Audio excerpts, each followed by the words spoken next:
Salam pembelajar. Pembelajar, hari ini kita ketemu kembali, berjumpa kembali untuk belajar bersama tentang kidung. Kita hanya memahami kidung, tapi kita tidak pernah bisa melantunkan kalau kita tidak belajar. Apalagi tahu artinya, karena kebanyakan kidung berhuruf Jawa Kawi. Bersama saya Romo KRT Manu Widya Jaya Atmaja Widya Saputra, seorang filolog yang mempunyai banyak pengetahuan yang kita akan gali pengetahuan-pengetahuan itu untuk melihat peradaban masa lalu, nilai-nilai yang ada di dalam kidung. Nah, Romo bisa dijelaskan tentang kidung, tapi sebelum menjelaskan orang tahu kidung itu apa? Satu baris saja ini. Sudaning yo pinucika ya mumbing ing sarika malas tidak satining maka siwa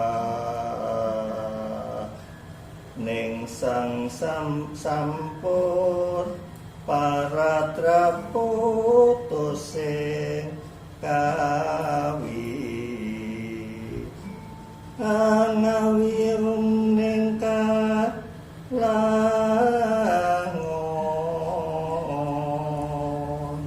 Terima kasih Romo, ini sebuah kidung awal dari Kidung Harsawijaya yang dianggit atau ditulis oleh para Brahmana yang ada saat itu, yang selalu menuliskan apa-apa yang menjadi perilaku peradaban masa lalu. Tapi Romo, boleh dijelaskan kidung ini yang dikidungkan Harsawijaya, padahal ada kidung yang lain-lain, ada kidung Harsawijaya, kidung Ranggalawe, kidung Sunda, kidung Sudayana, kidung Panglekatan, dan banyak lagi kidung. Perbedaan dari kidung-kidung ini apa, Romo? Satya dari kidung ini apa? Ini tentang apa, materi isinya. Kalau kidung Harsawijaya dan teman-teman itu adalah kidung yang memuat tentang Purana dan Itihasa. Purana itu adalah kisah masa lalu. Maka mau tidak mau nanti kalau kita melihat atau membaca atau kemudian melanturkan nanti itu yang namanya masa lalu dari seorang tokoh yang dijadikan jadikan nayaka atau pahlawan oleh sang kawi, itu mesti akan dilihat dari masa lalunya. Kemudian siapa sih orang dia itu siapa? Kemudian itu ada itihasa. Itihasa itu adalah masa kini. Masa kininya siapa? Masa kini ini sang nayaka tadi yang dikisahkan. Iya, betul. Sehingga kalau kidung ini mesti ada Purana Itihasa. Kemudian ada lagi itu kidung yang berisi tentang kisah Panji. Nah, ini ada macam-macam ya. Ada Panji yang ditulis di Jawa dan ada Panji yang ditulis di Bali. Itu yang di Jawa itu misalnya itu ada kidung Cindi Laras. Iya, itu tidak Itu pernah tidak menjadi pernah menjadi kidung, kidung. tapi itu mesti menjadi apa? Menjadi cerita rakyat. Tapi yang menjadi kidung itu antara lain itu kidung Wasengsari, kidung Wargesari, kemudian apa?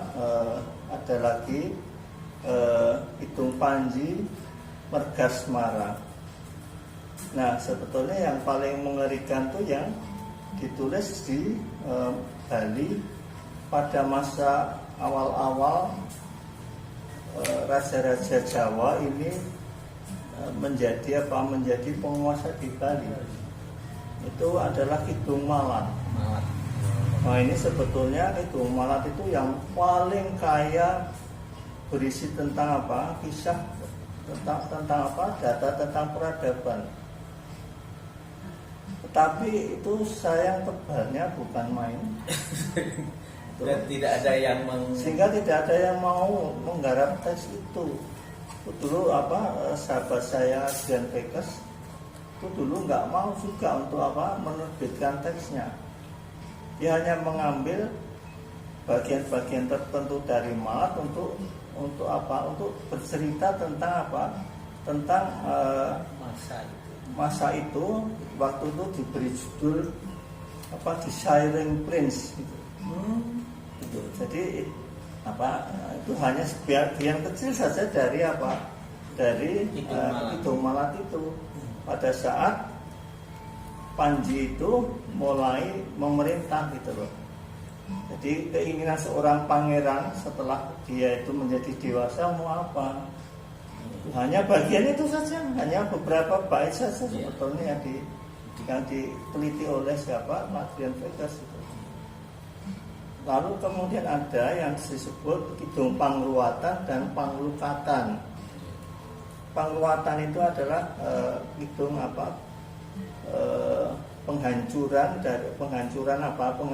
kala. Jadi orang di Ruat itu adalah orang yang terperangkap atau dia itu dikuasai atau tertangkap oleh kala. Ini, nah itu ada di dalam kidung Sudamala. Jadi Sudamala itu dia itu memuat pangruatan, tetapi juga memuat panglukatan. Demikian pula kidung Sri Tanjung itu memuat pangruatan dan panglukatan. Setelah diruat, dihancurkan, dia kemudian dibersihkan. Pembelajar jangan kemana-mana, karena kita di episode yang akan datang kita akan tahu satya atau kebenaran dari sebuah kidung, tentang peristiwa-peristiwa, tentang religi, dan tentang berbagai hal yang menyangkut budaya dan sejarah masa lalu. Kita tunggu, panteng terus, dan ambil manfaat dari pengetahuan untuk kita tahu sebuah peradaban masa lalu.